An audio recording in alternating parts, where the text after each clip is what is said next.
भाई सारे मीडिया वाले एक बार में ही कर लो, कोई और पीछे है तो आ जाओ। अच्छा जी भाई कोई मीडिया को आने दो आगे, प्लीज मीडिया को आगे प्लीज मीडिया को आगे आने तो मीडिया वाले आ जाओ भाई, मीडिया वाले हमने बुला रखे मीडिया वाले बेचारे ने, फिर इन तो पूरा टाइम देना पड़ेगा।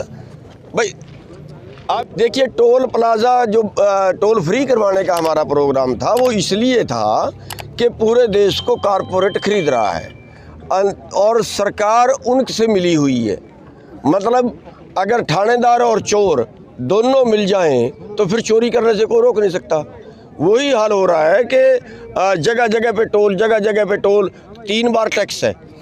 टोल टैक्स जब गाड़ी पास कराई तब टैक्स, जब डीजल भरवाया तब टैक्स। यानी पूरा देश जो है वो कारपोरेट के कब्जे में एक तरह से जा रहा है।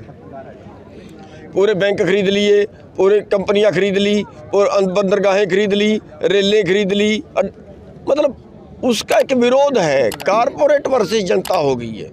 अगर पूरा कारोबार कारपोरेट को दे दिया जाए तो वो जनता को नहीं छोड़ते हैं। हमारे देश की हालत अमेरिका नहीं है, ये जहाँ पे ज़िंदगी की जो ज़रूरतें हैं वो सरकार पूरी करती है, लेकिन हमारे देश में टोटल ज़िंदगी की ज़रूरतें आदमी को खुद पूरी करनी पड़ती हैं। इसलिए हमारे यहाँ वो नीति चलने वाली, उस नीति का विरोध करने। बिल्कुल ठीक है, हमने कहा है, इसलिए कहा है कि वही कारपोरेट का विरोध है। अब बाबा रामदेव भी तो कारपोरेट बन गया ना, ये तो उनसे भी ऊपर गया। 45वें स्थान से 2 साल के अंदर अंदर चौथे 5वें स्थान पे आ गया देश के अमीरों में, 45वें स्थान पे। तो अब उनको टैक्स फ्री करके अमीर बनाया जा रहा है। एक साल में 7 लाख करोड़ के करीब टैक्स इन लोगों को छोड़ दिए जाते हैं, जिससे ये अमीर होते हैं और वो पैसा जो इन जनता के ऊपर खर्च करना होता है वो पैसा उनकी जेब में चला जाता है। पूरे देश के किसानों को कहेंगे कि आज रामदेवी के प्रोडक्ट जो है वो कारपोरेट बन गया है। स्वदेशी के नाम पर उसने भी लूटना शुरू कर दिया। अंबानी के, अडानी के, बाबा रामदेव के इनके जो है वो प्रोडक्ट भी ना खरीदें और इनसे तेल भी ना भरवाएं। सर, जिस प्रकार से 1 महीना हो गया बात करने के लिए बुलाया जाता है आपको, और सरकार सेटिस्फाई क्यों नहीं कर पा रही है सर आपको?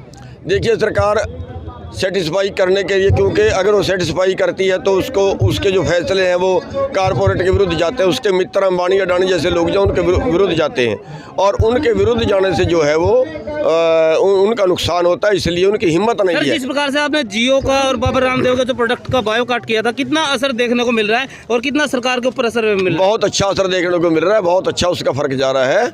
और आज के टाइम में आप ये मानिए कि ये जो सिस्टम है, क्योंकि अगर हमने खरीदना है, अगर हम छोटी दुकान से सामान खरीदेंगे तो वो सस्ता भी मिलेगा और उसका रोजगार भी चलेगा।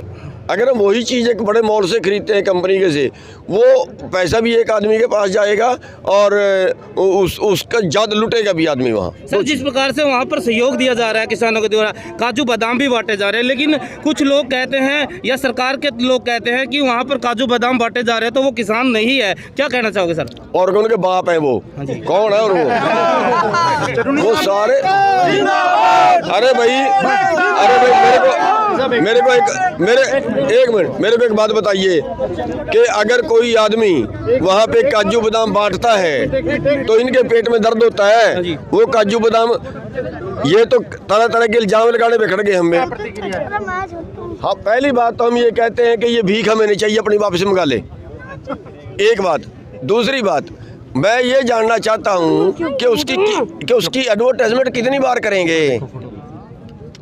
2 हज़ार रुपये डाल रहे हैं, उसकी एडवर्टाइजमेंट कितनी बार करेंगे? 3 साल से 30 बार एडवर्टाइजमेंट कर चुके हैं उसकी। क्या ये जब कर्मचारियों को तनख्वाह देते हैं हर महीने, उनके भी एडवर्टाइजमेंट करेंगे कि हाँ अब के महीने हम कर्मचारियों को तनख्वाह देंगे?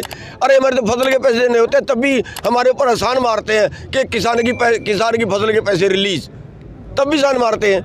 ये 2000 रुपए की भीख देके कितने बार जलील करेंगे हमें ये लोग? वापस ले जाए अपने को, अच्छा है। अभी सरकार की रणनीति क्या है, आपकी क्या रणनीति रहेगी सरकार झुकने के लिए? देखिए, ये रणनीति जो है ये सभी जो हमारे संगठन है वो मिलके हम तय करेंगे, लेकिन जो अगली रणनीति होगी वो इस तरह की हम बनाएंगे कि हम तो किसी पे हमला ना करें, लेकिन सरकार को मानने के लिए मजबूर करें, और हमारा जो लड़ाई है वो तब तक जारी रहेगी जब तक हम जीत सर, नहीं। जिस प्रकार से जो किसान शहीद है उनको लेकर भी कोई आपने डिमांड रखी आगे से? नहीं, उनके आगे हमने सरकार से अभी तक कोई डिमांड नहीं रखी है, क्योंकि शहीद तो हमारे 35-40 हो गए हैं, लेकिन डिमांड अभी तक सरकार के आगे कोई ये नहीं रखी है कि उनको मुआवजा दे क्या दे, क्योंकि मामला फिर वहाँ मोड़ खा जाता है, वो उनको दे के और मामले को ठंडा। लास्ट क्वेश्चन है, आगे का क्या प्लान है सर आंदोलन को लेकर? आगे की अभी मीटिंग होगी, मीटिंग में तय किया जाएगा। ठीक है सर, धन्यवाद। Thank you. हमारे साथ थे गुरुनाम चुडूनी जी, जो भारतीय किसान यूनियन के अध्यक्ष हैं। उन्होंने बताया है कि जिस प्रकार से जो आंदोलन चला हुआ है, उस आंदोलन को लेकर पूरी जो समिति है मिलकर बैठकर फैसला करेगी कि किस प्रकार से आगे जो आंदोलन है उसकी रूपरेखा तैयार की जाती है। तो हमारे साथ गुरुनाम चुडूनी जी, जो भारतीय किसान यूनियन के अध्यक्ष से अभी भी हमारे साथ बात की थी, और लाइव आकर उन्होंने सभी बातें और हमारे सभी सवालों का जवाब दिया। तो देखते रहिए, हम यहाँ पर नरवाना के टोल प्लाजा पर यहाँ की लाइव तस्वीरें हमारे चैनल के माध्यम से दे रहे हैं और देते रहेंगे। धन्यवाद। वंदे मातरम। जय हिंद, जय भारत।